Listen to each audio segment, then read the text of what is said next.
anbiya wa mursalin wa ala alihi wa sahbihi ajmain. Amma ba'd. Puji syukur kehadirat Allah Subhanahu wa taala atas karunia-Nya dan nikmat-Nya sehingga kita bisa berada di sini dalam keadaan sehat walafiat. Salawat dan salam kita haturkan kepada Nabi kita Nabi Muhammad sallallahu alaihi wasallam beserta keluarganya dan sahabatnya hingga akhir zaman.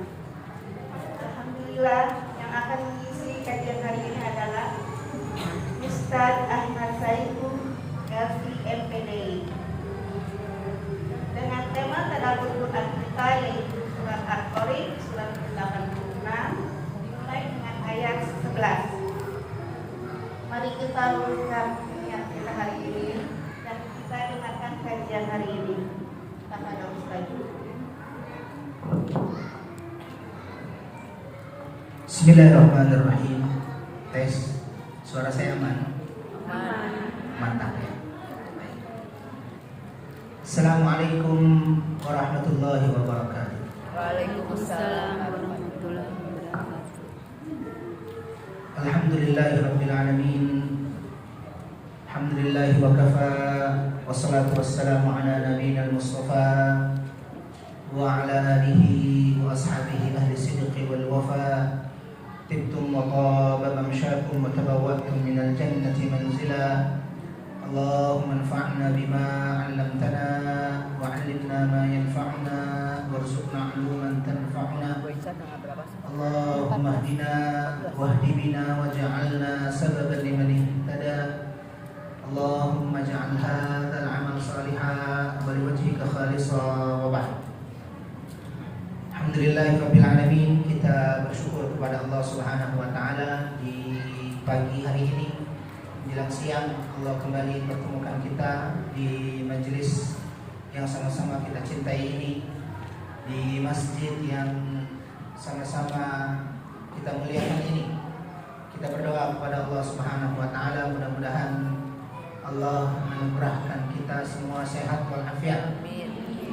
Terutama kurang lebih sebulan lagi insyaallah kita akan bertemu dengan bulan Ramadan. Mudah-mudahan Allah berkahi kita di akhir bulan Sya'ban ini dan Allah di bulan akhir bulan Rajab. Kemudian Allah berkahi juga kita di bulan Sya'ban dan insyaallah Allah pertemukan kita nanti di bulan Ramadan. Amin ya rabbal alamin. Salawat dan salam semoga tercurah kepada Nabiullah Muhammad sallallahu alaihi wasallam, kepada keluarga, sahabat dan umatnya hingga akhir zaman. Dan kita berharap mudah-mudahan kita bagian dari umatnya yang setia, yang istiqamah menegakkan sunnah-sunnahnya. Dan karena itu kita juga berharap mudah-mudahan kelak kita mendapat syafaat dari Nabi besar Muhammad sallallahu alaihi wasallam. Amin ya rabbal alamin. Ibu sehat semua ya? Alhamdulillah. Saya dimaafkan telat ya.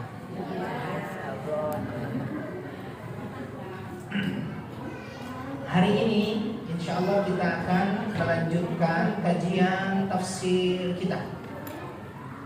Dan di pertemuan yang lalu kita sudah membahas sampai ayat yang ke-10. Betul ya? Ya, sekarang 11. Di ayat yang ke-10. Nah, izinkan saya untuk sedikit mengulang ayat yang ke-5 sampai ayat yang ke-10 yang sudah kita bahas itu. Sedikit kita mereview, kemudian saya punya hutangnya. Hutang membahas kejadian setelah kematian di 2 bulan yang lalu, masih ingat? Ya, di 2 bulan yang lalu saya membahas cuma sangat cepat, tapi kemudian ibu-ibu pada protes maju ke depan. Iya, foto, video dan begitu seterusnya. Terus minta saya untuk menjelaskan ulang secara detail dan saya katakan insya Allah di bulan depan. Ternyata bulan depannya saya nggak bisa. Diganti oleh Ustazah kalau nggak salah ya. Nah, insya Allah hari ini kita akan coba untuk menjelaskan itu, gitu ya. Baik, Sebelum kita masuk ke detail dari peristiwa apa yang terjadi setelah kematian, saya ingin sedikit mengulang sedikit saja dari ayat 5 sampai ayat yang ke-10 yang sudah kita lalui. A'udzubillahi minasyaitonirrajim. Kata Allah Subhanahu wa taala, "Falyanzuril insanu mimma khuliq." Maka hendaklah manusia memperhatikan dari apa dia diciptakan. Jadi kita diminta untuk memperhatikan dari apa kita diciptakan. Redaksi diciptakan itu berarti Allah ingin kita sadar bahwa kita sebagai makhluk, ya kan? Dari apa kita diciptakan? Diciptakan. Berarti ada dong yang menciptakan kita, gitu kan? Kalau ada yang menciptakan kita itu bernama Khaliq, yang mencipta. Sedangkan kita yang diciptakan berarti makhluk. Dan karena itu mimma khuliq, redaksi khuliq, diciptakan satu supaya kita sadar bahwa kita hamba. Kalau kita sadar kita hamba, berarti kita punya kewajiban untuk menghamba kepada Tuhan yang menciptakan kita, gitu kan? Mimma khuliq. Dan kemudian yang kedua, redaksi khuliq juga itu isyarat dari Allah bahwasanya kita tidak boleh sombong. Kenapa? Kita sama-sama diciptakan. Saya tidak boleh merasa lebih daripada yang lain. Yang lain juga tidak boleh merasa lebih dari saya, dan begitu seterusnya dan begitu seterusnya. Yang menyebabkan orang yang sombong itu kemudian menghina orang lain atau menolak kebenaran yang datang dari orang lain. Itulah sombong yang disebut oleh Rasul SAW ketika ditanya, sombong itu apa wahai Rasul? Rasul mengatakan batrul haq. Sombong itu menolak kebenaran. Dan yang kedua adalah ghamtun nas, merendahkan orang lain. Dari apa lalu manusia diciptakan? Khuliqa min ma'in dafiq. Manusia diciptakan dari air yang terpancar. Maksud air yang terpancar ini adalah mani. Jadi tidak perlu kita merasa lebih daripada yang lain. Sebagaimana orang lain diciptakan dari mani yang terpancar itu, ternyata kita juga diciptakan dari air yang sama. Air yang hina, air yang terpancar itu, ya, sama-sama apa sih? Air itu gitu, ya, sama-sama hina, sama. Dan karena itu tidak boleh merasa dirinya lebih dari yang lain. Apalagi seseorang menghamba kepada yang lain, harusnya menghamba hanya kepada Allah Subhanahu wa taala. Yakhruju min bainis sulbi wat tara'ib, yang air itu keluar dari tulang punggung sulb, wat tara'ib, dan tulang dada. Kemarin sudah kita bahas bahwa penelitian kontemporer menyatakan ternyata air mani itu awalnya berasal dari, ya, campuran air yang berasal dari tulang punggung dan tulang dada. Dan kemudian dalam proses tertentu kemudian menjadilah air mani yang tersimpan di tempatnya yang sekarang kita tahu. Innahu ala raj'ihi laqadir, sesungguhnya Allah mampu mengembalikannya hidup kembali. Kalau rentetan 3 ayat tadi Allah berbicara tentang penciptaan manusia, bahwa manusia diciptakan dari air yang mani, air mani yang hina, air mani yang terpancar, air mani yang memuncak, begitu. Nah, setelah itu Allah ciptakan manusia. Pada akhirnya setelah mereka hidup, mereka tua, pada saatnya Allah akan mematikan. Wa innahu ala raj'ihi laqadir, dan manusia juga akan dikembalikan seperti semula. Diciptakan, kemudian hidup dan berkembang, kemudian mati. Setelah mati, laqadir, la raj'ihi laqadir, dikembalikan seperti semula. Mati, hancur lebur, kemudian dikembalikan. Itulah yang dimaksud dengan yaumul ba'ats, hari kebangkitan, gitu ya. Baik, kita lanjut. Hari kebangkitan itu atau hari akhir itu, hari kiamat itu punya 2 karakteristik dalam ayat ini. Yang pertama adalah yauma tublas sarair. Hari kiamat itu, hari akhir itu, yang pertama ditampakkan as-sarair, segala macam rahasia. Baik rahasia kebaikan yang dilakukan oleh hamba atau rahasia keburukan yang pernah dilakukan oleh hamba, seluruhnya tubla, ditampakkan oleh Allah Subhanahu wa taala. Tidak ada satupun rahasia yang hari ini kita simpan, yang orang lain tidak tahu nanti setelah mati kita. Tidak ada satupun yang tidak atau tidak ada satupun yang tetap rahasia. Semua akan ditampakkan oleh Allah Subhanahu wa taala. Ya, kapan tuh? Akan ditampakkan oleh Allah pada yaumul hisab, akan ditampakkan oleh Allah pada yaumul araf, pada hari ditampakkannya segala macam amal, baik amal baik ataupun amal buruk. Yang kedua, karakteristik yang kedua adalah famalahu min quwwati wala nasir, maka manusia tidak memiliki kekuatan dan juga tidak memiliki penolong. Kekuatan itu maksudnya dia tidak bisa menolong dirinya sendiri dan tidak ada orang lain yang mampu menolong dirinya. Saya ulangi, tidak ada kuah. Kuah itu kan kekuatan. Maksudnya diri dia nggak kuat nolong dirinya sendiri dan tidak pula ada orang lain nasir yang mampu menolong dirinya. Karena hukum asalnya adalah yang menyelamatkan seseorang setelah kematiannya atau di yaumil akhir, yaumil kiamah adalah iman dan amal solehnya masing-masing. Meskipun kita mengenal ada syafaat, tapi itu adalah hukum turunannya. Hukum asalnya adalah yang menyelamatkan kita, yang menolong kita adalah iman dan amal soleh yang selama kita hidup di dunia itu melekat menemani diri kita masing-masing. Ibu-ibu yang Allah muliakan, saya diri ya. Oke. Dan ternyata tadi kita berbicara tentang karakteristik hari kiamat atau hari akhir. Hari akhir itu yang disebut dengan hari akhir. Hari akhir yang dia merupakan rukun iman kita yang berapa? Kelima. 8. Kelima. Saya kira kelima ya. Iya. Yang kelima, iman kepada hari akhir. Yang disebut dengan iman kepada hari akhir itu adalah kullu ma waqa'a ba'dal maut. Yang disebut dengan hari akhir itu adalah semua yang terjadi setelah kematian. Kullu ma waqa'a ba'dal maut. Semua yang terjadi setelah kematian itulah hari akhir. Jadi jangan salah paham lagi, jangan salah anggap lagi bahwa iman kepada hari akhir itu sama dengan iman kepada hari kehancuran. Betul, tapi tidak sempurna. Karena hari kehancuran hanya bagian salah satu yang terjadi nanti pada hari akhir, bukan hari kebangkitan. Betul itu terjadi, tapi dia bukan satu-satunya. Oke? Jadi yaumul akhir, hari akhir itu adalah semua yang terjadi setelah kematian. Apa saja yang terjadi? Ada 13 atau ada 14 nanti kita cek. Satu, yang disebut dengan fitnah kubur. Ini saya tuliskan dulu baru kita perdetail. Setelah fitnah kubur yang terjadi adalah nikmat atau siksa kubur. Setelah itu apa yang terjadi, Bu? Sudah pernah dicatat kan kemarin? Oke.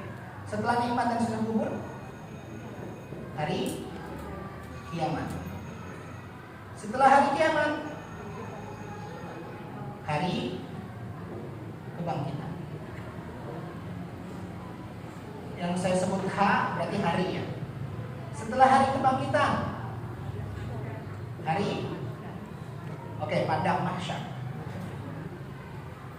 Hari dikumpulkan, kita sering menyebutnya padang mahsyar. Setelah itu, setelah padang mahsyar,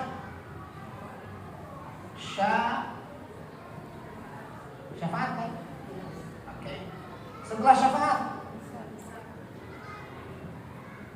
yaumul hisab, hari perhitungan atau penghitungan. Setelah perhitungan, setelah yaumul hisab, yaumul arad. Arad itu apa? Penampakan ulang semua yang pernah terjadi, semua yang dilakukan, semua yang disembunyikan ataupun ditampakkan oleh seseorang. Tulisan saya mudah-mudahan kebaca. Hah? Yang belakang jujur.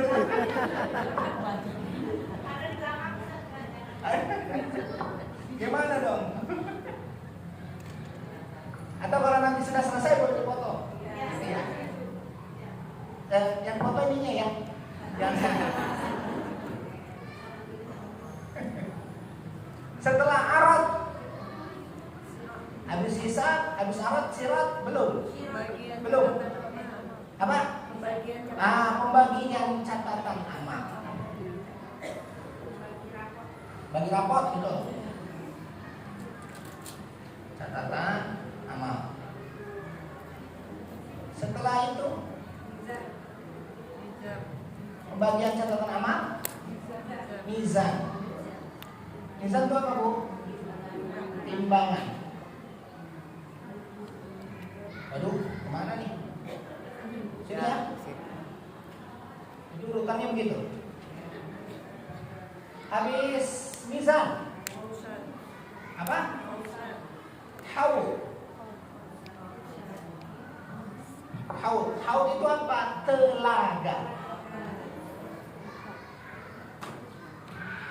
Atau telaga Rasulullah.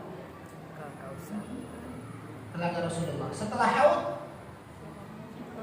baru sirat. Setelah sirat surga neraka. Oke. 1 2 3 4 5 6 7 8 9 10 11 12 13 14. Surga dan neraka. Ini apa, Ibu? Sirat jembatan. Siratal mustaqim maksudnya ya. Ya. Jembatan yang kalau mampu melewatinya masuk surga, kalian jatuh masuk ke dalam neraka. Boleh sayanya apa? Mangga. Boleh ke depan, boleh. Boleh ke depan.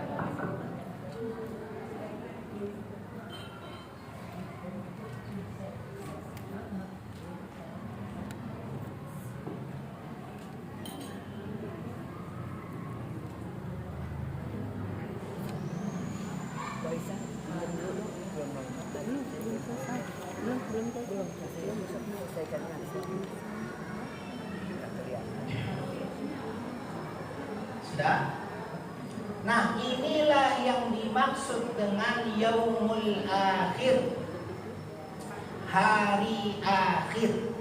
Yang pasti semua manusia yang dilahirkan, kemudian dia hidup, setelah hidup dia mati. Nah, setelah kematian itulah 13 atau 14 peristiwa ini pasti akan ia alami, termasuk kita.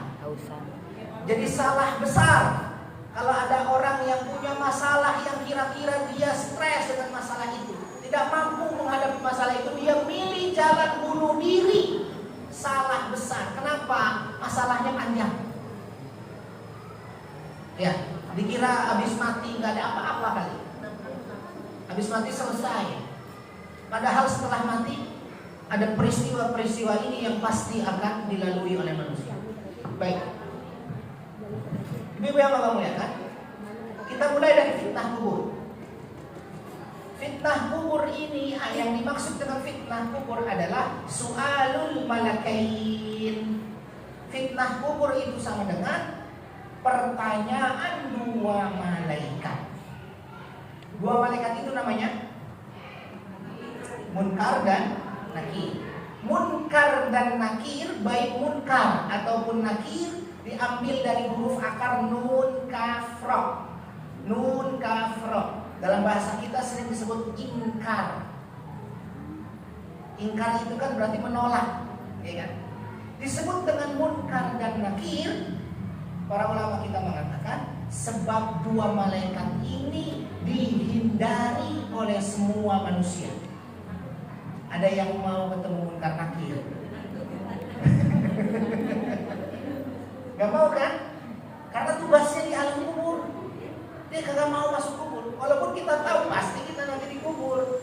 Tapi secara manusiawi kita di fitrah kemanusiaan kita nggak mau ketemu munkar nakir, alias nggak mau mati, padahal tahu pasti mati. Maka dua malaikat ini disebut munkar dan nakir. Bahkan disebut dalam satu riwayat, bentuk munkar dan nakir ini hitam kehijauan atau hijau kehitaman warnanya. Bapak, redaksi hadisnya mengatakan itu. Jadi karena manusia nggak suka, nggak mau ketemu, Allah menciptakannya makhluk ini, malaikat ini berbentuk atau berwarna hitam kehijauan atau hijau kehitaman. Kalau hulek itu apa itu? Hijau itu, ulap hijau. Orang kan pada sejarah apa film itu ya? Filmnya kan takut dengan hulek. Film itu. Nah, mungkin terinspirasi dari hadis itu juga. Ya, yang pasti manusia tidak ingin bertemu dengannya dan karena itu disebut munkar dan nakir. Soalun balakin, kita kembali ke tema bahwa yang disebut dengan fitnah kubur itu adalah pertanyaan dua malaikat di alam kubur, dan itu pasti terjadi. Berdasarkan banyak hadis yang sahih, Rasulullah SAW misalnya bersabda, setiap orang yang wafat dan kemudian dikuburkan oleh keluarganya, kemudian keluarganya meninggalkan dia beberapa langkah, maka orang yang ada dalam kubur itu didatangi oleh dua malaikat. Maka ditanyalah oleh dua malaikat ini tiga hal: man rabbuk, wa man nabiyyuk, wa ma dinuk. Siapa Tuhanmu, man rabbuk, wa man nabiyyuk, siapa nabimu, wa ma dinuk, dan apa agamamu. Tiga yang ditanya. Oke? Dengan pertanyaan yang tidak beberapa riwayat ada yang mengatakan tentang nabi tidak ditanya siapa nabimu, tapi ditampakkan wajah nabi. Entah apa yang dilakukan oleh Allah kita tidak tahu, tapi itu hal gaib yang kita imani. Apakah gambar, apakah video, apakah Allah maha hebat tentang itu. Ditampakkan. Orang yang beriman akan mengatakan itu adalah Muhammad SAW, nabiku. Orang yang tidak beriman, meskipun dia bertemu dengan Nabi di masanya, dia tidak akan bisa jawab itu siapa. Karena yang menjawab tentang tiga hal ini, man rabbuk, man nabiyyuk, man dinuk, apa Tuhan, siapa Tuhanmu, siapa nabimu, apa agamamu, yang menjawab adalah iman dan amal solehnya. Meskipun ada orang, non muslim menghafal man rabbuk, Allah, dihafal selama hidupnya. Man nabiyyuk, meskipun hafal, nanti pas ditanya di alam kubur tidak bisa akan menjawab. Mengapa? Sebab yang menjawab adalah iman dan amal solehnya, bukan sekedar lisan dan ingatannya. Karena alamnya sudah beda.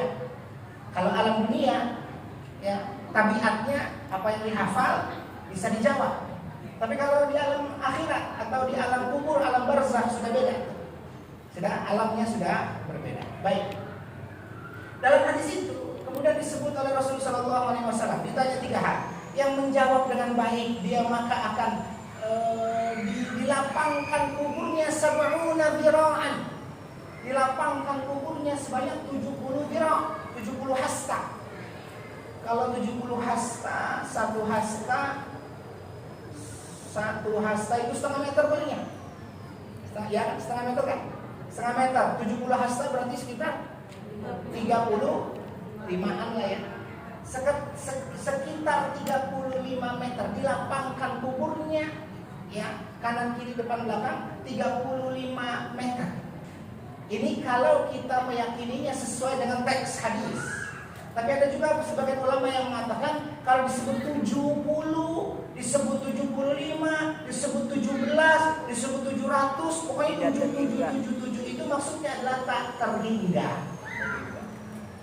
Oke? Itu redaksi bahasa Arab. 70, 7 kali lipat. Oh, berarti tidak mesti 7 kali lipat. Bisa jadi berlipat-lipat, tak terhingga. Seseorang yang berinfak, mathalul ladzina yunfiquna fi sabilillah kamathali habatin ambatat dan seterusnya, 700 mi'ati dhifin misalnya.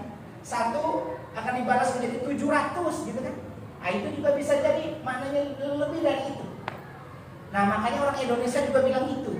Kalau pusing nyebutnya 7 Keliling. 7, padahal mungkin cuma 2 keliling. Aduh, 7 keliling. Bahkan obatnya pun minum bintang 7. 7 juga tuh. Ya, dan begitu seterusnya lagi. 7. Nah, kita masuk kepada hadis yang sama. Kemudian dalam hadis itu Rasulullah SAW bersabda, masih dilanjutkan hadis, dan siapa yang tidak bisa menjawab 3 pertanyaan ini, fayudrabu bimitrafatin minal hadid, maka dia akan dipukul dengan satu pukulan saja, fayasihu sayhatan, kemudian orang ini akan berteriak, yang teriakan itu didengar oleh seluruh makhluk kecuali 2 makhluk saja, yaitu jin dan manusia. Berarti dari hadis ini, ibu yang Allah muliakan, fitnah kubur itu pasti terjadi. Pertanyaan munkar dan nakir itu pasti terjadi, dan ini bagian dari yaumul akhir. Dan kita pasti melewatinya, melaluinya. Ya ibu, bahasa apa maksudnya?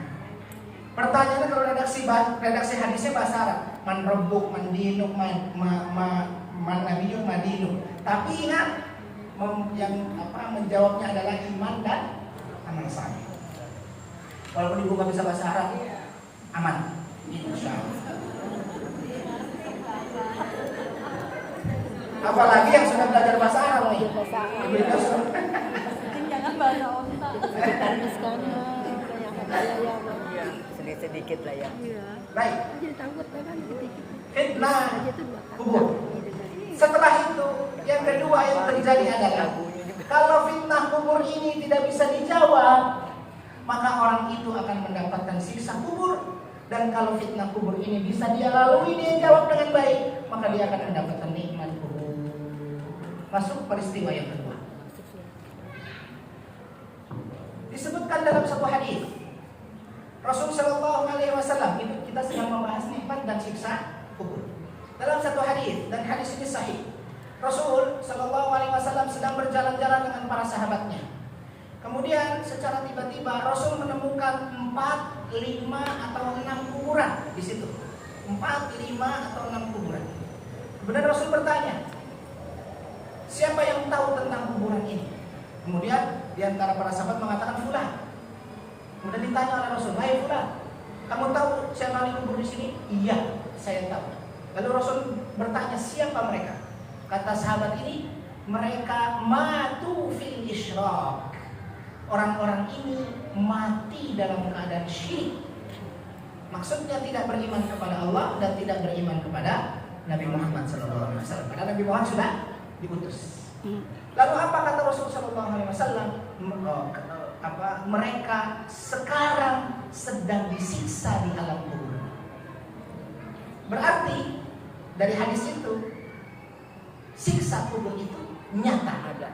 Siksa kubur itu terjadi, gitu kan? Dan kemudian Rasul SAW bersabda kepada para sahabat, "Ta'awwadhu min adzabil qabr." Berlindunglah kalian dari azab kubur. Makanya para sahabat kemudian berdoa, "A'udzubillah min adzabil qabr." Makanya doa yang diajarkan Rasul sebelum salam. Sebelum salam apa? Allahumma inni a'udzubika min adzabi jahannam wa min adzabil qabr wa min fitnatil mahya wal mamat wa min syarri fitnatil masiihid dajjal. Kenapa? Karena nyata azab kubur itu ada. Yang belum hafal wajib hafal. Oke? Karena 4 ini pasti terjadi. A'udzubika min adzabi jahannam. Neraka jahanam itu terjadi, itu maksudnya dia ada. Dan mungkin walaupun kita tidak mau, mungkin seseorang masuk ke sana. Adzabil qabr juga terjadi, ada. Kita khawatir juga karena itu Allah meminta, Rasul meminta kita untuk berlindung darinya. Wa min syarri min adzabil qabr wa min syarri fitnatil mahya wal mamat. Hidup dan mati, hari ini kita hidup kan? Dan ada keburukan yang terjadi. Wal mamat, nanti kita mati juga. Wa min syarri fitnatil masiihid Dajjal. Nah, nanti ada orang-orang yang akan bertemu dengan Dajjal dan mereka diminta untuk termasuk kita berlindung dari 4 ini. Dari Jahannam, dari azab kubur, dari fitnah hidup dan mati, dan dari fitnah Dajjal. 4 dibaca, disunahkan sebelum salam. Oke, baik. Dalam hadis yang lain, Rasul Shallallahu Alaihi Wasallam suatu hari juga sedang berjalan dengan para sahabatnya. Kemudian melihat ada 2 kuburan. Kalau tadi 4, 5 atau 6, ini melihat ada 2 kuburan. Kemudian kata Rasul Shallallahu Alaihi Wasallam, Innahuma la yu'adzaban, wa ma yu'adzabani fi kabir. 2 orang yang ada dalam kubur ini sedang disiksa. Wa ma yu'adzabani fi kabir, dan mereka keduanya tidak disiksa kecuali karena menganggap dosa, suatu dosa dianggap dosa kecil, padahal dosa besar. Apa itu? Kata Rasul, wa hamma ahaduhuma, salah satu di antaranya adalah fakana yamshi bin namimah, dia sering ngompor-ngomporin orang. Namimah, ngadu domba. Bukan ngadu domba beneran, ngadu orang. Ngadu orang, kan bahasa Indonesia ngadu domba ya. Ngadu orang tuh ibu, kemudian diomongin sama siapa itu yang itu. Nah, ini nih namanya nama pengadu domba. 1, dia sering ngadu domba, ngompor-ngomporin orang supaya berantem. Yang kedua, wa kana la yastatiru minal baul, orang yang tidak beristinja dengan benar. Orang yang tidak bersih pada saat buang air kecil. Nah, ini hati-hati. Harus bersih. Usahakan perhatikan tidak ada yang menyiprat ke pakaian. Oke? Nah, 2 ini karena dosa, 2 hal ini, 2 orang ini kata Rasul, innahuma la yu'adzaban, keduanya sedang disiksa. Kemudian akhirnya Rasul sallallahu alaihi wasallam mengambil 1 tangkai pohon, kemudian ditancapkan oleh Rasul satu. Kenapa? Kata Rasul, selama tangkai pohon ini basah, tangkai pohon ini hidup, maka tangkai pohon ini akan beristighfar untuk keduanya. Kemudian Rasulullah pergi. Karena dasar hadis ini, banyak orang Indonesia menancapkan pohon di kuburan keluarganya. Oke? Baik, saya tidak memperdalam bab ini, tapi yang pasti dalam hadis ini Rasulullah menjelaskan kepada kita ada azab dan nikmat kubur. Dan itu nikmat kubur salah satunya diluaskan 70 hasta. Dan siksa kuburnya yang tadi kita sebut di bagian tadi. Baik, Bapak Ibu yang Allah muliakan, itu nikmat dan siksa kubur. Dan nikmat dan siksa kubur itu jangan ibu bayangkan. Di dalam kuburan itu tuh, yang sekarang ada kuburan itu sedang terjadi. Apa yang kita bayangkan bukan itu. Nikmat dan siksa kubur itu istilah yang terjadi atas nikmat dan siksa di alam kubur, bukan di kuburan. Oke? Di alam. Nikmat siksa kubur adalah nikmat dan siksa yang terjadi di alam kubur, bukan di kuburan. Artinya, kalau orang jangan supaya terhindar dari siksa kubur, misalnya jangan kubur saya, supaya saya bebas, tempel di tembok misalnya, atau tempel di pohon, atau tenggelamkan ke dalam laut, kan nggak dikubur tuh. Semua yang mati itu pasti masuk alam kubur meskipun tidak pernah dikubur. Oke? Baik. Semua yang mati pasti masuk alam kubur. Gak ada yang masuk ke alam yang lain, gak ada. Semuanya meskipun dia gak dikubur. Oke? Baik. Selanjutnya hari kiamat. Setelah terjadi nikmat dan siksa kubur, kan masih ada yang hidup tuh. Yang hidup itulah akan merasakan hari kiamat. Dan orang-orang yang hidup, manusia yang hidup di alam raya ini hanya orang-orang yang kafir, non-muslim. Sedangkan yang muslim sudah diwafatkan seluruhnya sebelum terjadi hari kiamat. Sudah sampai sini? Hari kiamat itu, ibu-ibu semua, sederhananya adalah hari kehancuran. hancurnya alam semesta ini. Hari kehancuran, hancurnya alam semesta ini. Dan hari kiamat ini dilukiskan di dalam Al-Quran dalam banyak ayat. Dan hari kiamat ini yang akan nanti terjadi itu kedahsyatan yang terjadi di langit. Kemudian yang kedua terjadi di bumi. Dan yang ketiga terjadi pada manusia dan semua yang hidup di antara keduanya. Saya ulangi, hari kiamat itu akan terjadi goncangan besar, kedahsyatan terjadi sangat luar biasa. Terjadi di langit, kemudian terjadi di bumi, dan juga menimpa semua yang hidup di antara keduanya. Berarti di antara langit dan bumi, termasuk manusia yang masih hidup saat itu. Halo? Aman ya? Soalnya ada suaranya. Oh, menyimak. Baik. Ibu misalnya lihat dalam surah Al-Infitar.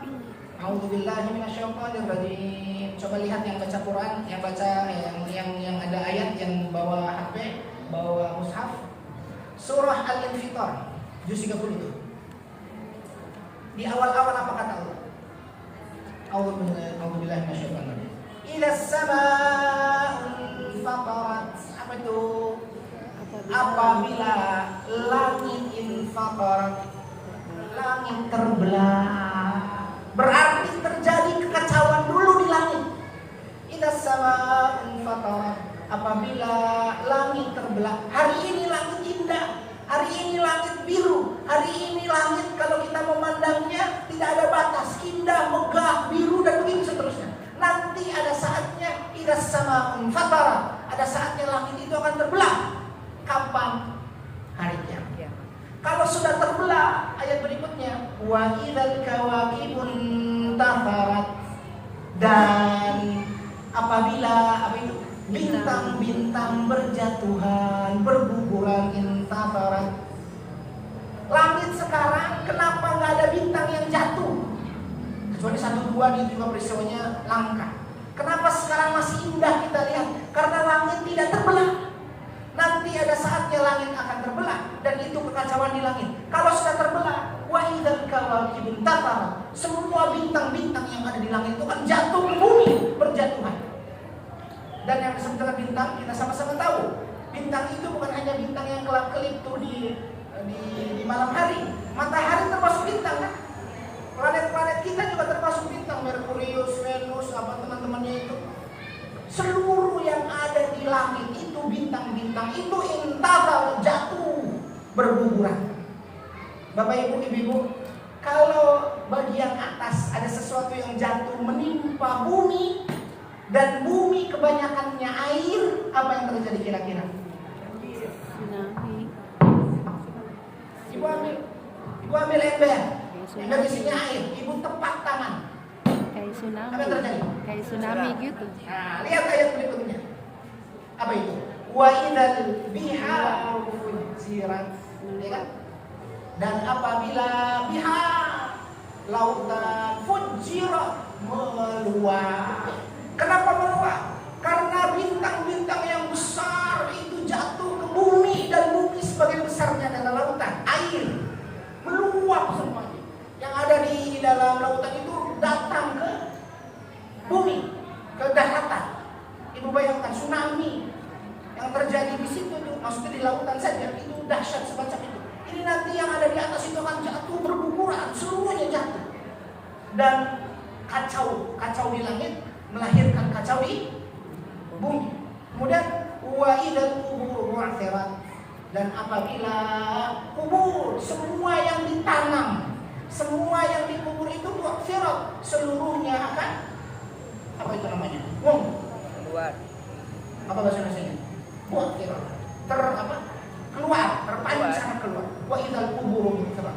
Jadi semua yang jatuh ke bumi itu, buminya hancur, yang ada di dalam keluar semua.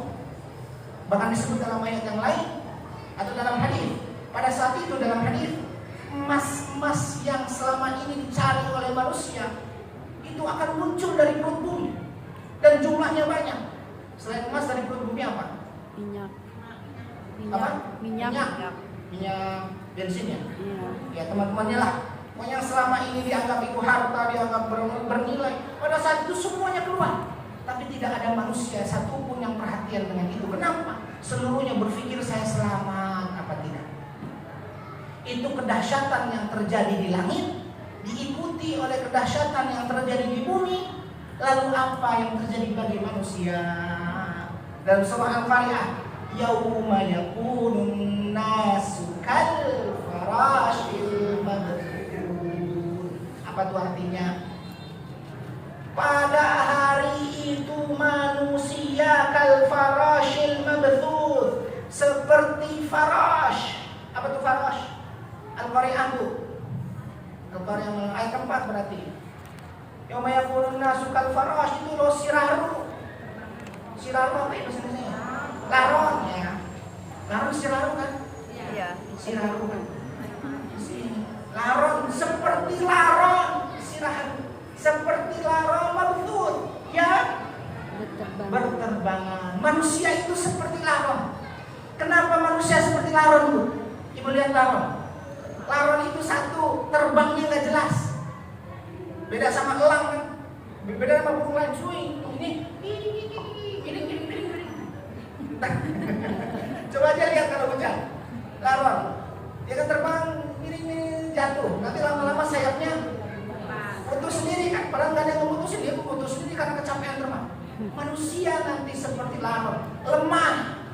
Dua, mencari selamat. Kenapa mencari selamat? Karena laron itu mencari apa itu? Lampu, sumber air. Bahkan ibu-ibu kalau supaya laron hilang nih, diambil ember di bawahnya. Karena dianggap di bawahnya itu juga adalah cahaya. Padahal itu air jemplung semua ke situ. Nah, satu, lemah. Dua, mencari keselamatan. Kemudian yang ketiga, kenapa disebut dengan laron? Satu, lemah. Dua, mencari keselamatan. Yang ketiga, dia pasti tidak selamat. Ibu gak usah nangkepin laron, gak usah ditembakin, dibiarin aja berapa lama, dia mati sendiri. Iya kan? Nah, yauma yakunun nasu kal farashil mabthun. Manusia itu seperti laron yang berterbangan, bahkan wa takunul jibalu kal ihnin manfush. Dan gunung-gunung itu seperti al-ihn, bulu-bulu yang berhamburan. Itu yang terjadi pada langit, pada bumi, pada manusianya. Kapan? Pada hari kiamat. Coba ibu lihat tadi dalam surah Muhammad ayat 1. Ada yang baca terjemahan surah Muhammad.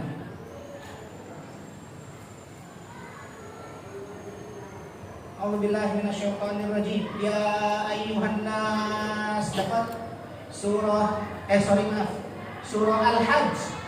Maaf, bukan surah Muhammad. Surah Al-Hajj ayat 1. Juz 17. Sudah? Juz 17 surah Al-Hajj ayat 1 sampai 2. 1 dan 2. Dapat sudah? A'udzubillahi minasyaitonirrajim. Ya ayyuhan nasu taqu rabbakum.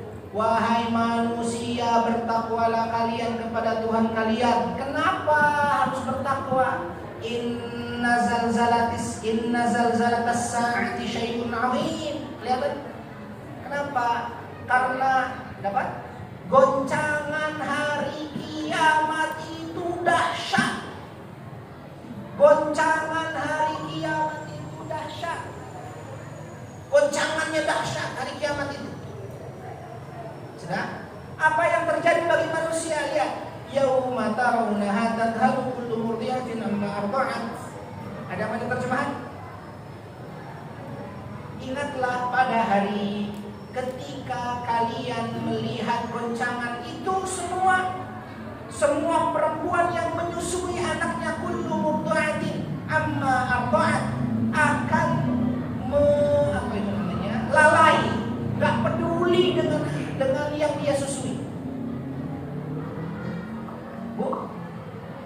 saya pernah lihat video ada seorang ibu dengan seorang anak ditemukan, entah saya lupa pada peristiwa apa, ditemukan di dalam tanah sedang berpelukan, entah peristiwa yang mana. Itu kalau ada bencana alam terjadi, seorang ibu masih bisa memeluk anaknya. Ya, bahkan saya punya teman dulu sama-sama kuliah, orang Aceh, waktu peristiwa bukan Aceh mah, yang bergerak itu loh, tanah bergerak, bukan Aceh, gimana itu ya, Sulawesi. Ya, Sulawesi. Dia laki-laki nih, ayah dengan anaknya ditemukan terkubur, tapi bisa ditemukan itu dalam keadaan berpelukan. Nah, nanti yauma tarawunaha tadhhalu kullu murdi'atin amma arda'at.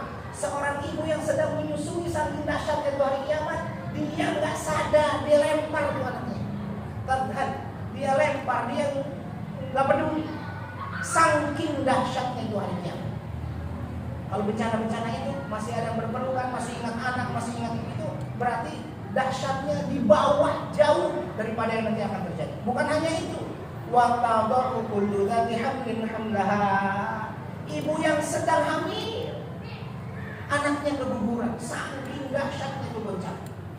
Bahkan wa taran nasa sukara wa ma hum bisukara, dan kamu akan melihat manusia apa itu dalam keadaan sukara, mabuk padahal dia tidak mabuk. Saking dahsyatnya itu bencana. Jadi hari kiamat nanti akan terjadi, mempengaruhi langit, mempengaruhi bumi, dan bahkan mempengaruhi manusia, termasuk semua makhluk yang masih hidup saat ini. Oke. Masih kuat? Masih ada waktu kan? Masih 30 ya? Siap. Kita percepat lah ya. Udah jam 11. Hari kebangkitan. Setelah hari kiamat terjadi, manusia akan dibangkitkan. Disebut oleh Rasul sallallahu alaihi wasallam, yuhsyarun nas, manusia itu akan dibangkitkan, digiring dan dibangkitkan dalam keadaan kufatan, uratan, hurlan, dalam keadaan tidak berpakaian, tidak memakai sendal, dan dalam keadaan laki-lakinya tidak dikhitan. Kenapa begitu? Sebab tadi tidak pakai pakaian, tidak pakai sendal, dan tidak dikhitan. Kenapa? Sebab begitulah manusia pertama kali keluar dari perut ibunya. Artinya dia akan dikembalikan seperti semula. Mendengar itu Aisyah radhiyallahu anha bertanya, ya Rasulullah, apakah di antara kami tidak saling memandang? Manusiawi dong, nanya begitu Aisyah. Karena laki-laki, perempuan dikumpulkan di satu tempat tanpa pakaian selain itu.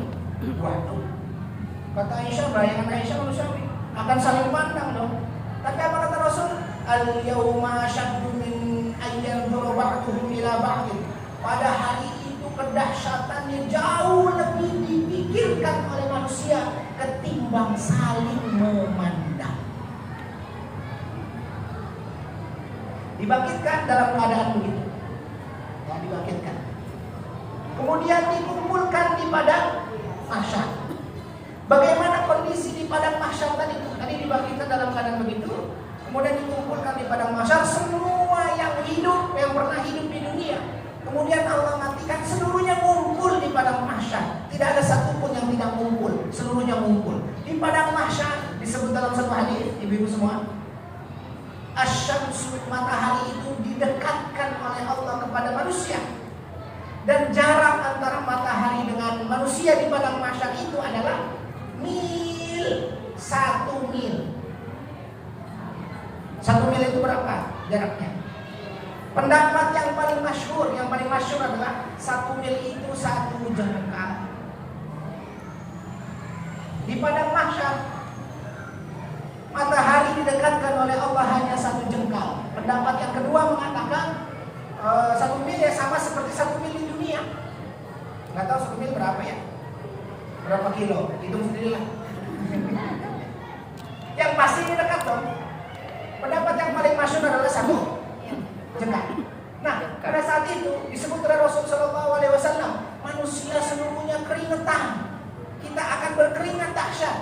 Sebagian mereka keringatnya akan menutupi mata kaki mereka, sebagiannya menutupi lutut mereka, sebagiannya akan menutupi pinggang mereka, dan bahkan sebagiannya akan tenggelam dengan keringatnya sendiri sambil Rasulullah menunjuk ke mulutnya. Maksudnya keringat itu sampai ke di mulutnya. Jadi kalau dia berdiri tegak, dia akan aman di sini. Tapi sedikit begini saja akan tertelan. Artinya dia akan tenggelam. Semata kaki, selutut, sepinggang, dan ada yang tenggelam sambil Rasul menunjuk kepada mulutnya. Saat itu kepada mahsyar dahsyat luar biasa. Semua orang menginginkan keselamatan. Dan karena itu dalam satu hadis, semua orang menginginkan keselamatan dan semua orang datang kepada Nabi Adam alaihissalam. Datang kepada Nabi Adam minta syafaat. Kata Nabi Adam, saya tidak bisa ngasih syafaat. Datanglah ke Nabi Nuh itu, ditunjuklah Nabi Adam, datang ke situ, Nabi Nuh. Maka mereka berpindah kepada Nabi Nuh. Kepada Nabi Nuh minta syafaat. Kata Nabi Nuh, datang ke bapaknya para nabi itu. Siapa? Nabi Ibrahim. Pindah mereka ke Nabi Ibrahim. Kata Nabi Ibrahim, saya nggak bisa kasih syafaat. Datang ke Nabi Musa tuh. Datanglah mereka ke Nabi Musa. Nabi Musa juga mengatakan tidak bisa kasih syafaat. Yang coba datang ke Nabi Isa. Nabi Isa mengatakan yang sama, dan Nabi Isa menunjuk satu Nabi, yaitu Nabi Muhammad SAW. Datanglah kalian ke Nabi itu, Nabi Muhammad SAW. Akhirnya mereka datang dan kemudian minta syafaat, dan Allah mengizinkan manusia minta syafaat dan mengizinkan Nabi Muhammad memberi syafaat. Itulah yang dimaksud dengan mudah-mudahan kita mendapat syafaat dari Nabi Muhammad. Kapan? Di padang mahsyar. Dan karena itu setelahnya terjadi syafaat. Jadi syafaat ini hanya diizinkan untuk Nabi Muhammad. Tidak ada satu nabi yang memberi syafaat di padang mahsyar kecuali satu nabi saja, yaitu Nabi Muhammad SAW. Oke, baik, kita percepat ya. Kayaknya kondisinya sudah agak-agak ramai. Kita percepat. Oke, setelah syafaat, berarti ini syafaat Nabi Muhammad SAW. Setelah itu terjadilah hisab. Ibu yang Allah muliakan, hisab itu adalah hari perhitungan. Apa yang dihitung? Yang dihitung adalah amal seseorang. 3 macam hisab. Yang pertama adalah hisaban yasira, hisab yang mudah. Yang kedua, yunaqashul hisab, hisab yang berat. Dan yang ketiga adalah bighairi hisab, tanpa hisab. Saya ulang. Yang pertama adalah hisaban yasira, dihisab dengan hisab yang mudah. Yang kedua, yunaqashul hisab, dihisab dengan hisab yang berat. Dan yang ketiga adalah masuk surga tanpa hisab. Yang disebut dengan hisaban yasira, manusia nanti akan dipanggil satu-satu. Ingat, dipanggil satu-satu, enggak bareng-bareng. Dihisab ini satu-satu dan dipanggil sesuai dengan namanya. Yang namanya Asep dipanggil Asep. Yang namanya Ibu Tari, Ibu Tini, Ibu Tuti, Ibu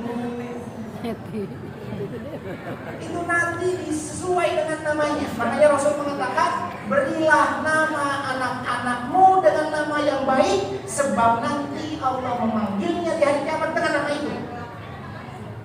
Jangan kasih nama Happy Birthday. Malaikat senyum-senyum dan manggil siapa ini? Ya, sudah kita lanjutkan. Hisab itu hisaban yasira. Siapa yang hisab yasira? Orang yang beriman dan beramal saleh. Disebutkan dalam satu hadis, dipanggil si fulan, hei fulan. Ini hisaban yasira, yang hisab yang mudah. Dipanggil hei fulan, engkau beriman, engkau beramal saleh. Amal saleh ini jauh lebih banyak daripada dosa-dosanya. Mudah-mudahan kita termasuk itu. Kemudian dipanggil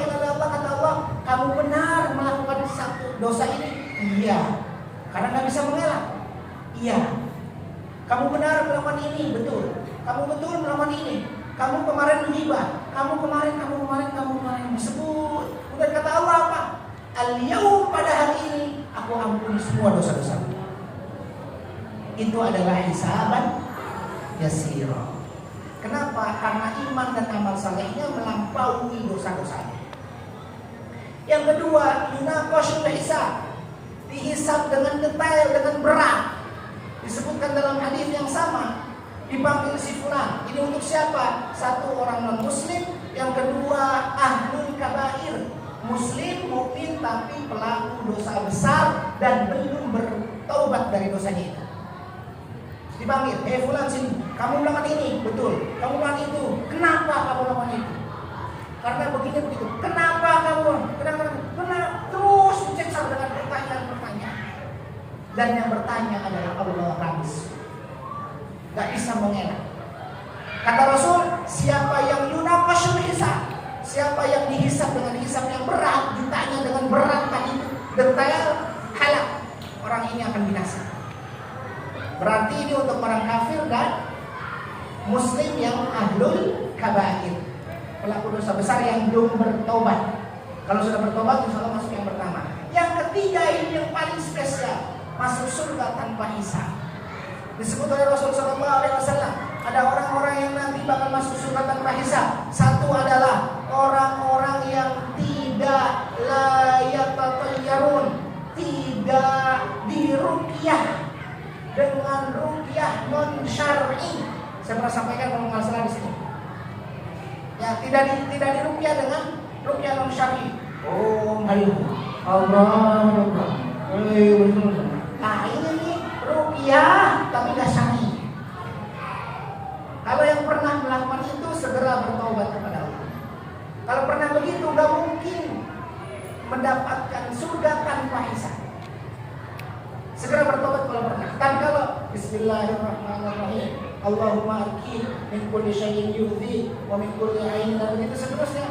Aku meruqyahmu dengan nama Allah dan aku berdoa kepada Allah supaya Allah menyembuhkanmu, dan begitu seterusnya, itu boleh.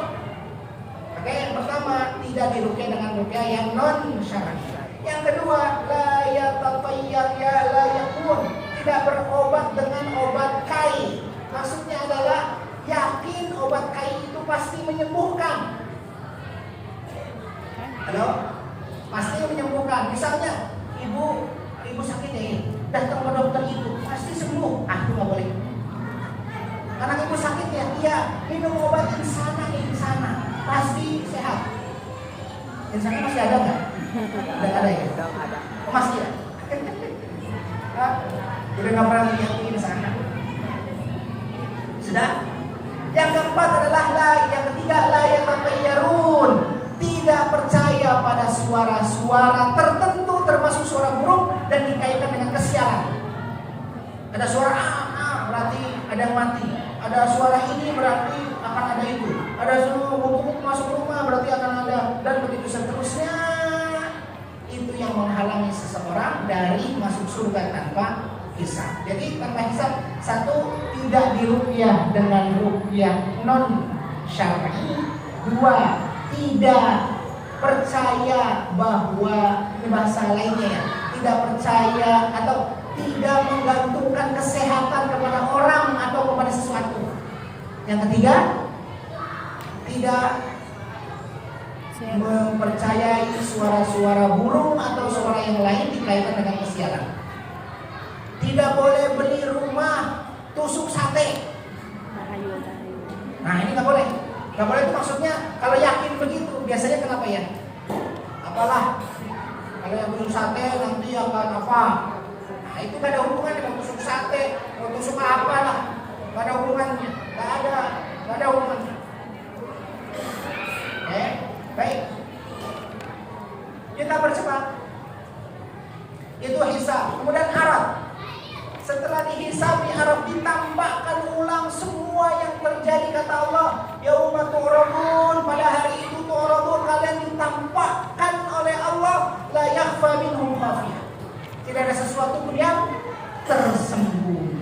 Semua yang ditampakkan, pernah A, B, C. Hari ini ngaji, habis ngaji masak, habis masak tidur, habis tidur nonton drakor, habis nonton drakor Apa? Itu semua ditambahkan. Kalau amal saleh masuk amal saleh, kalau amal buruk masuk amal buruk. Semuanya ditambahkan, nggak ada yang bersembunyi. Itu Arab. Kita bersebat ya. Selanjutnya pembagian catatan amal. Fa'amma man utiya kitabahu biyamini fasawfa yuhasabu hisaban yasira wa yanqalibu ila ahlihi masrura. Ya kan? Siapa yang diberikan fa'amma utiya kita di catatan amal dari sebelah kanan, fa yuhasabu hisaban yasira, dia akan dihisab dengan hisab yang ringan, yang mudah. Sebaliknya, wa amma man utiya kitabahu wara'a dhahri, dilempar dari punggungnya. Saking merahnya itu catatan, merah semua. Enggak dikasih dari kiri, walaupun ada nanti ayat yang dari kiri. Ini dari punggung, tuh. Kata malaikat. Apa selanjutnya? Apa? Faman utiya kitabahu wara'a dhahri fasawfa yad'u thubura. Dia akan mengatakan, "Oh, celakalah aku." Wa yasla sa'ira. Dia akan dilempar ke dalam api neraka. Na'udzubillahi minzalik. Itu catatan amal. Setelah catatan amal dari rapot selesai, mizan, timbangan.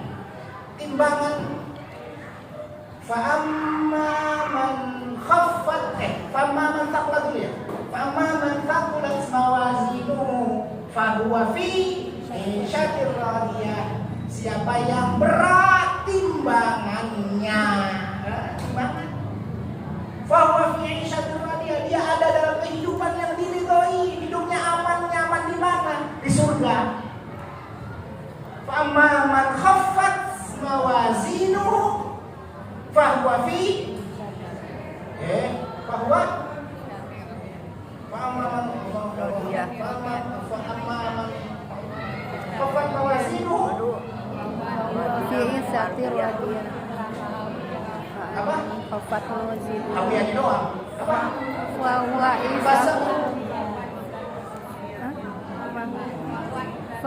isatir radiyah. Apa surat apa sih?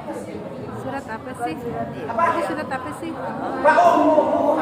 Ya. Sebelumnya ada lagi kan? Wa huwa isatir. Ya, oke. Pokoknya di sini disebut Surat apa sih? ya, disebut ada timbangan yang berat, ada timbangan yang ringan. Bisa dan disebut oleh Ibnu Abbas, timbangan itu bisa dilihat.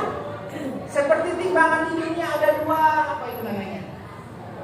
Ya, ada dua sana, ya kanan kiri kelihatan. Oke. Setelah itu haud, ini haud. Haud itu adalah telaga Rasulullah Shallallahu Alaihi Wasallam. Kata Rasul Shallallahu Alaihi Wasallam, aku rindu bertemu dengan ikhwani. Aku rindu bertemu dengan saudara-saudaraku. Lalu apa kata para sahabat? Bukankah kami saudaramu? Kata para sahabat. Lalu apa kata Rasul? Bal antum ashabi. Kalian itu adalah sahabat-sahabatku, bukan ikhwani, bukan saudaraku.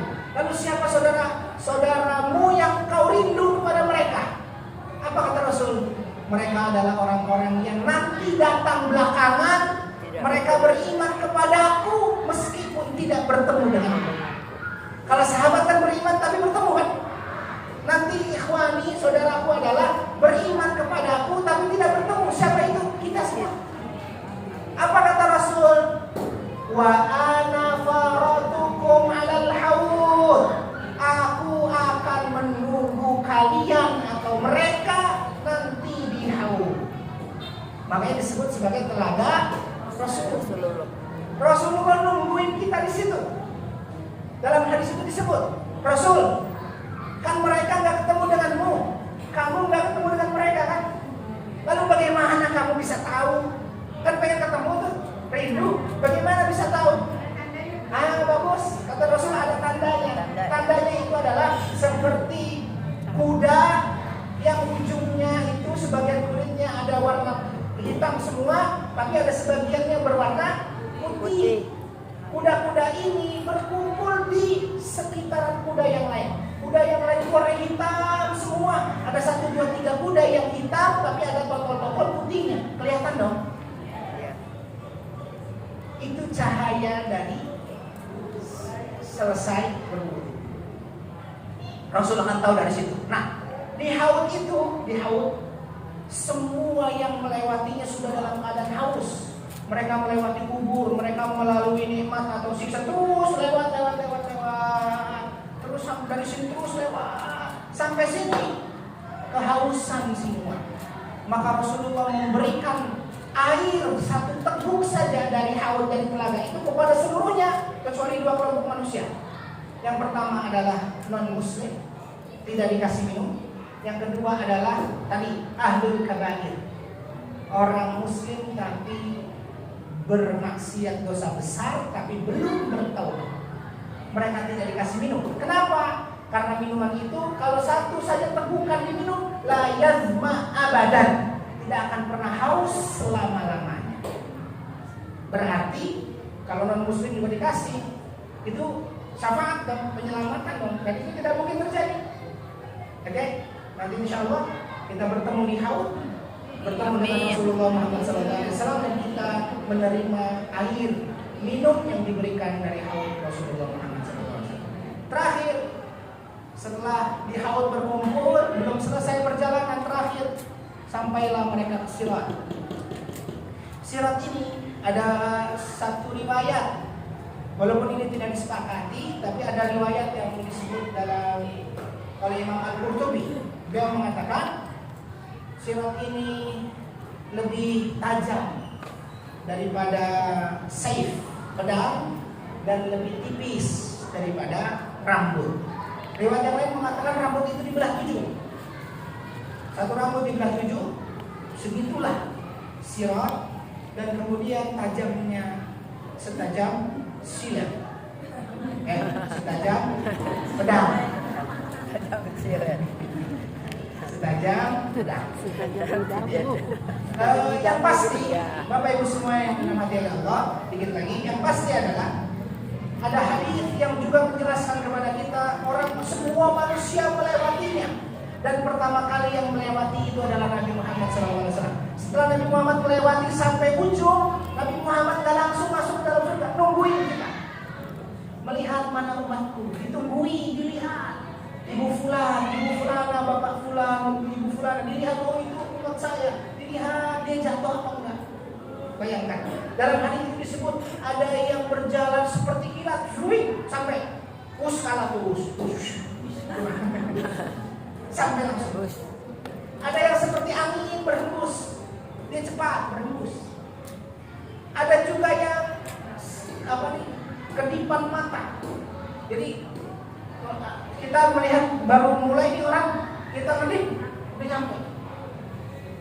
Ada juga yang merangkak susah payah, merangkak tapi jatuh. Ada juga yang merangkak susah payah akhirnya sampai juga. Macam-macam disebut dalam hadis itu, dan semua itu ditentukan oleh iman dan amal saleh. Oke?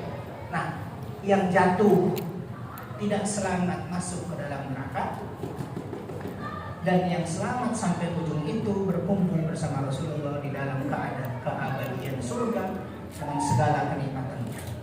Mudah-mudahan kita berkumpul di surga insyaallah. Amin. Ini yang Allah muliakan. Terakhir, pas 3 menit lagi. Yang kita bahas ini adalah iman kepada hari akhir. Semua peristiwa yang terjadi setelah kematian yang harus kita imani. Sudah, fungsinya di antara fungsinya adalah supaya kita tidak sembarangan hidup. Kita tahu bakal didatangi oleh malaikat munkar dan nakir. Karena itu kita gak sembarangan hidup. Kita tahu bakal ada hari padang mahsyar yang keringat. Kita akan berkeringat bercucuran matahari hanya 1 jengkal misalnya. Karena itu kita tidak sembarangan hidup. Kita akan bertemu Rasul di haud. Akan ada mizan, akan ada hisab, akan ada berkumpul di surga atau di neraka. Karena itu kita tidak sembarangan hidup. Tidak berkata-kata sembarangan, tidak berpikir sembarangan, tidak berucap sembarangan, tidak terbersih keburukan dalam hati kita, tidak melakukan sembarangan, tidak hidup sembarangan. Hidup sembarangan berarti hidup hidup tanpa nilai Islam. Tapi kalau mau hidup kita terarah, hiduplah di dalam Islam, menjadilah muslim dan muslimah yang sesungguhnya. Terima kasih. 11:30 kurang 2 menit. Saya kembalikan ke Indonesia. Bagaimana? Silakan. Iya.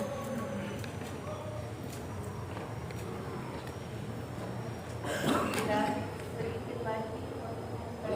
Ada pertanyaan satu aja.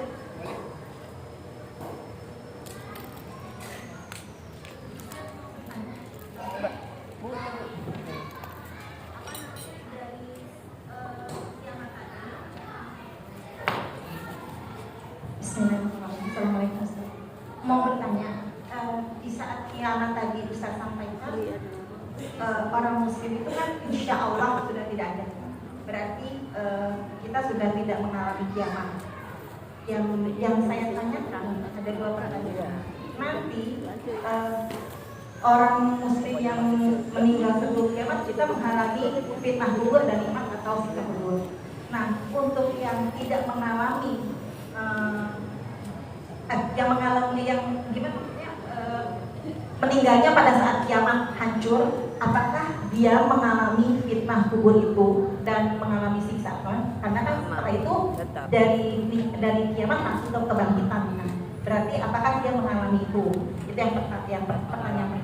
Yang kedua, Allahumma shalli ala sayyidina. Pada saat kita menjalani syirat, insya Allah kita berdoa semoga kita selamat, tidak sampai jatuh. Tapi kita masih mempunyai iman. Kemudian kita mempunyai dosa yang sudah kita lalui dari mizan, dari hisab ke mizan. Kita tahu bahwa nanti kita tuh akan mengalami baik buruknya amal kita. Kemudian kita melewati syirat dan nauzubillah gitu, kalau seandainya jatuh ke neraka, pada akhirnya nanti kita akan masuk ke dalam surga. Ini pertanyaan saya. Baik.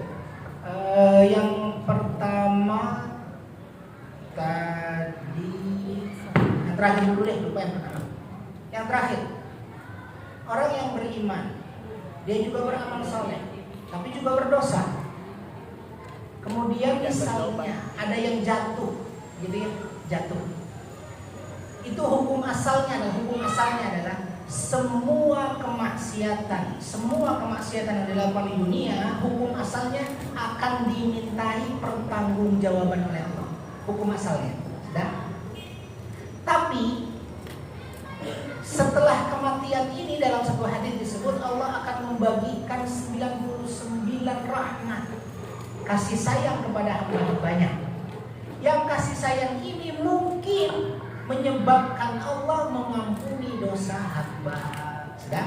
Berarti yang beriman, beramal soleh masih ada dosa, mudah-mudahan Allah ampuni, karena tadi Allah membagikan 99 rahmat. Sudah? Nah, yang mungkin, ini mungkin lagi-lagi mungkin, yang mungkin tidak Allah ampuni adalah pelaku dosa besar. Itu juga mungkin. Ya. Pelaku dosa besar, misalnya pernah korupsi, udah ketahuan sama KPK. Sebenarnya ketahuan mending. Karena yang ketahuan dia harus mulangin. Coba kalau yang nggak ketahuan dia makan, dikasih anak istrinya mati. Setelah itu ketahuan ini akhirat loh. Itu kan nggak diampuni kecuali dia harus mengembalikan uang. Sedangkan di akhirat uang itu sudah tidak bermanfaat.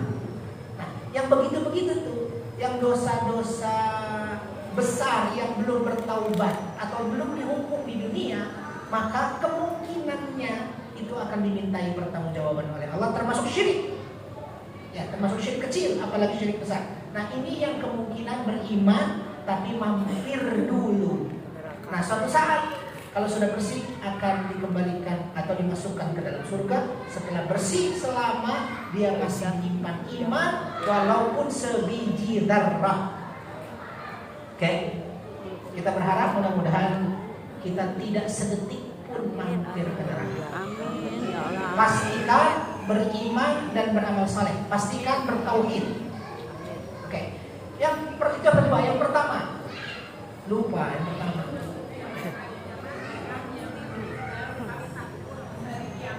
Hari kiamat Oh iya, oke. Baik, orang yang meninggal pas hari kiamat, apakah dia tidak mengalami mati? Alam kubur. Baik. Pertama, jawaban pertama, Orang kafir. kemungkinannya dia masuk kubur. Dia masuk alam kubur. Kenapa? Karena kaidahnya semua yang mati pasti masuk alam kubur. Dan jangan dibayangkan pikiran manusia, berarti dia sebentar dong di alam kuburnya dapat siksanya. Sedangkan Abu Jahal sudah dari sekian abad yang lalu. Allah Maha Adil. Kita tidak tahu pasti, tapi alam gaib itu tetap Allah Maha Adil. Itu yang pertama. Yang kedua, kemungkinannya adalah dia tidak masuk alam kubur, tapi perwakilan atau bentuk siksa alam kubur itu adalah dia mendapati kengerian hari kiamat. Karena gak semua orang mengalami hari kiamat. Orang-orang itu doang tuh. Jadi orang yang ini tidak mengalami alam kubur, tapi dia mengalami hari kiamat yang dahsyat itu. Sedangkan yang lain mengalami alam kubur, tapi tidak mengalami Kiamat. Nah, itu juga diantara keadilan Allah. Kemungkinannya dua itu, wallahu a'lam.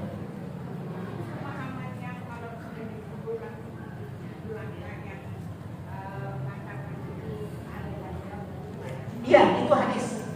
Jadi kalau tadi yang saya disebut awal, orang yang sudah diletakkan di dalam kuburnya, keluarganya meninggalkannya, dalam hadis yang lain disebut 7 langkah. Di hadis yang lain tidak mengatakan 7 langkah, pokoknya keluarganya meninggalkan. Setelah keluarga meninggalkan, malaikat dua malaikat itu menghampirinya, membangunkannya, bertanya 3 hari.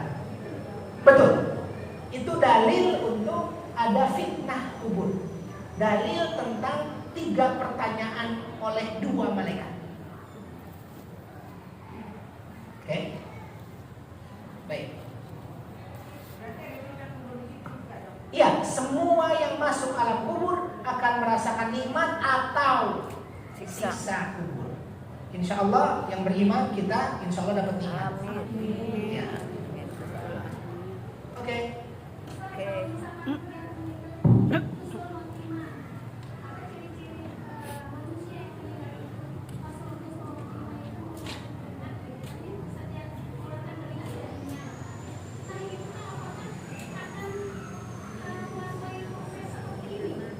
Ya.